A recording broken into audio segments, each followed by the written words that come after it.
টাকার অভাবে আমরা অপমান গিলা বাইচা থাকি, অথচ এটা আমাদের শখের বয়স। শখের বয়সে কত কিছু আমরা হারায়া ফেলাই, তার কোনো হিসাবই নাই। শখের মানুষ হারায়, শখের সংসার হারায়, শখের বাড়িঘর হারায়, তবুও আমাদের বাইসা থাকতে হয়। এই বাইসা থাকাটা বড়ই অদ্ভুত। আমাদের খুব কাছের মানুষজন এই টাকা পয়সার জন্য আমাদেরকে ছাইরা যায়, অপমান করে, ঘৃণা করে, দূরে ঠেলা দেয়, তবুও বাইসা থাকে। এই যে বাইসা থাকার নাম কখনো এইটা হইতে পারে না যে মানুষ টাকা পয়সার জন্য ছাইরা যাইব, তবুও আমরা এটারই বাস্তবতা বইলা মাইনা নেই। এই মাইনা নেওয়া বড় কঠিন। আপনি যখন চোখের সামনে দেখবেন খুব কাছের বন্ধু বান্ধব শুধু টাকার লাইগা আপনারে সারাই প্ল্যান করে, জিনিসটা আপনি হজম করবার পারলেও মাইনা নিবার পারবেন না।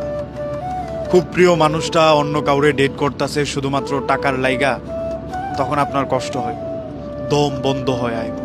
এইসব পার্থিব জীবন আপনার কাছে তখন নেহায়েত বালুকণা মনে হইব। তবুও আমরা এই জীবনই বাইসা লয়, এই জীবনটাই যাপন করি, এই জীবনেই বাইসা থাকবার চায়। এই অপমান গিলা খায়। বাবা মার আচরণও অনেক সময় পরিবর্তন হয়ে যায় শুধু টাকার লাইগা। এই টাকা আপনার এক জীবনে বহু কিছু শিখাইয়া দিব। পরিবার, পরিজন, সমাজ, আত্মীয় স্বজন, প্রিয় মানুষ, বন্ধু বান্ধব, সব কিছুর আলাদা পার্থক্য তৈরি করে দিব।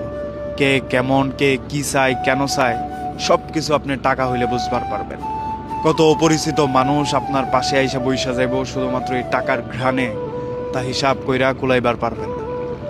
তাই জীবনে যাই হোক না কেন আপনার টাকা কামানো দরকার, টাকার মালিক হওয়া দরকার, টাকাওয়ালা হওয়া দরকার। এই টাকার জন্যই আমরা অপমান গিলা বাইসা থাকি।